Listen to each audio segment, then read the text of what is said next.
여러분, 만약에요, 우리가 내는 세금이 도덕적으로 강제 노동이랑 똑같고 심지어는 노예제랑 비슷하다고 한다면 어떠실 것 같으세요? 좀 터무니없는 주장처럼 들리죠? 하지만 오늘은 세금에 반대하는 어쩌면 가장 강력하고 또 가장 도발적인 철학적 논리를 한번 제대로 파헤쳐 보겠습니다. 자, 화면에 보이는 이 150달러. 이게 뭘까요? 이게 바로 빌 게이츠가 전성기 때 딱 1초마다 벌어들인 돈입니다. 1초예요. 상상이 되세요?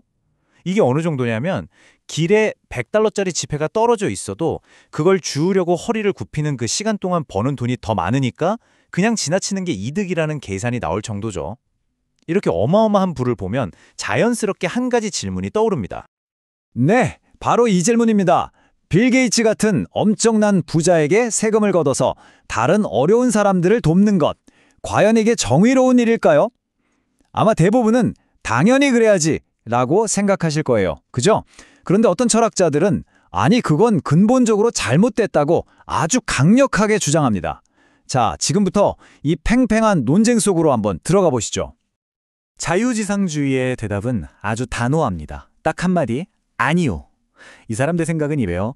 아무리 가난한 사람을 돕는다, 나라를 지킨다, 온갖 좋은 이유를 갖다 붙여도 개인의 재산을 강제로 뺏어가는 건 절대 정당화될 수 없다는 겁니다. 왜냐? 그건 그냥 개인의 자유를 본질적으로 침해하는 거니까요.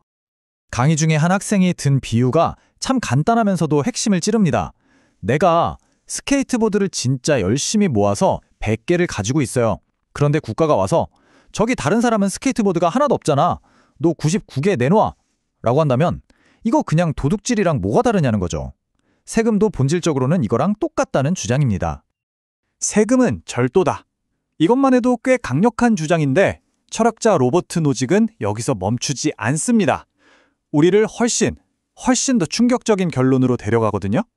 노직의 논리는 정말 대담하죠. 이 논리적인 사슬을 한번 잘 따라와 보세요. 자, 1단계. 세금은 내 소득을 강제로 뺏어가는 겁니다. 이건 사실이죠. 2단계, 내 소득을 뺏어간다는 건 결국 내가 일한 시간, 즉 내 노동을 뺏어가는 것과 같습니다. 그럼 이건 강제노동이잖아요? 3단계, 누군가가 내 노동을 강제로 가져갈 수 있다면 그건 사실상 나라는 사람의 일부를 소유하고 있다는 뜻이 되죠. 그리고 마지막 4단계, 국가가 나를 부분적으로라도 소유한다? 그럼 나는 그만큼 국가의 노예가 된다는 이런 결론에 이르는 겁니다. 세금이 노예제라고? 지금 들으면서 아니 그건 좀 너무 나간 거 아니야? 하고 고개를 젓는 분들 많으실 거예요. 맞습니다. 이렇게까지 급진적인 주장이라면 당연히 만만치 않은 반론들이 따라붙겠죠. 어떤 것들이 있는지 한번 살펴볼까요? 주요 반론은 크게 3가지 질문으로 요약해 볼 수 있어요. 첫째, 아니 그래도 부자한테 그 돈 걷는 거랑 가난한 사람한테 주는 건 그 가치가 다르지 않냐. 훨씬 더 절실하잖아요. 둘째, 이건 우리가 민주주의 사회에서 다 같이 투표하고 합의한 건데 이걸 강압이라고 할 수 있나요? 그리고 마지막으로 애초에 성공한 사람들은 사회덕 본 거 아니냐. 그러니까 사회의 빚을 갚아야 한다는 주장입니다. 사회에 대한 빚이라는 개념이 바로 이런 겁니다.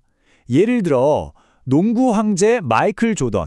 그가 그 어마어마한 돈을 정말 혼자만의 힘으로 벌었을까요? 절대 아니죠. 농구를 사랑하고 그의 플레이를 보기 위해 기꺼이 지갑을 여는 수많은 팬들, 즉 사회가 있었기 때문에 가능했던 겁니다. 그렇다면 그렇게 번 돈의 일부를 사회에 돌려주는 게 당연한 의무 아니냐는 거죠.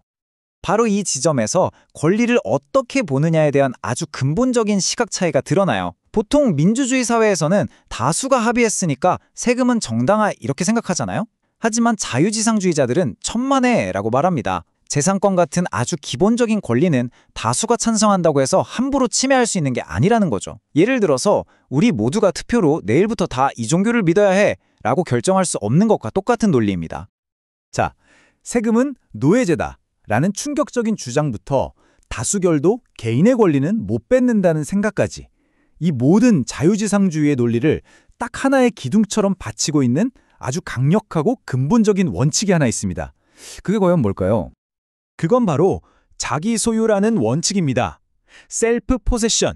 말 그대로 나는 내 것이다 라는 생각이에요. 어때요? 너무 당연하게 들리지 않나요? 내가 나 자신의 주인이라면 내 몸도 당연히 내 것이고 내 몸으로 하는 노동도 내 것이고 그 노동의 결과물인 돈 역시 당연히 내 것이어야 한다는 거죠. 자유지상주의의 모든 주장은 바로 이 강력하면서도 직관적인 원칙에서부터 시작되는 법입니다. 이론은 참 명쾌하죠. 나는 내 것이다. 근데 현실은 언제나 복잡합니다. 이 자기 소유라는 원칙을 한치의 예외도 없이 현실 세계에 그대로 적용하면 우리는 때로는 굉장히 불편하고 심지어는 충격적인 결과랑 마주하게 될 수도 있습니다. 이게 실제로 있었던 일인데요. 자기 소유와 개인의 선택이라는 원칙이 현실에서 어떤 모습일 수 있는지를 아주 적나라하게 보여줍니다. 한 민간 소방 회사가 화재 신고를 받고 출동했어요. 그런데 도착해서 보니까 불이 난 집이 자기네 회사에 회비를 안 낸 집이었던 거예요. 그래서 어떻게 했을까요? 그냥 철수해버렸습니다. 집이 활활 타는 걸 보면서요.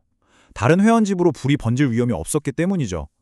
자, 이 소방회사의 논리대로라면 아무 문제 없습니다. 계약을 안 했으니까요. 근데 여러분이 보시기엔 어떤가요? 이게 정말 괜찮은 걸까요? 바로 이 지점, 이게 자유지상주의가 맞닥뜨리는 가장 근본적인 질문, 가장 큰 도전입니다. 과연 우리가 다른 사람들과 함께 이 사회 속에서 살아가면서도 나는 온전히 나 자신의 것이다 라고 말할 수 있을까요? 이때 또 다른 학생의 반론이 이 모든 논쟁의 전곡을 찌릅니다. 우리가 무슨 무인도에 사는 로빈슨 크루소처럼 혼자 사는 게 아니잖아요.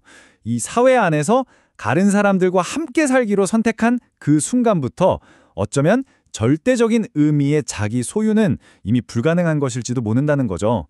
왜냐하면 우린 결코 주변 사람들을 완전히 무시하고 살 수는 없으니까요. 결국 우리는 다시 이 질문으로 돌아오게 됩니다. 사회 속에서 함께 살아간다는 것. 그 자체가 우리가 결코 온전히 그리고 완벽하게 우리 자신을 소유할 수 없다는 걸 의미하는 걸까요? 개인의 자유 그리고 공동체에 대한 의무, 이 둘 사이에 완벽한 균형점은 대체 어디쯤에 있는 걸까요? 정답이 있는 질문은 아닐 겁니다. 여러분은 어떻게 생각하시나요?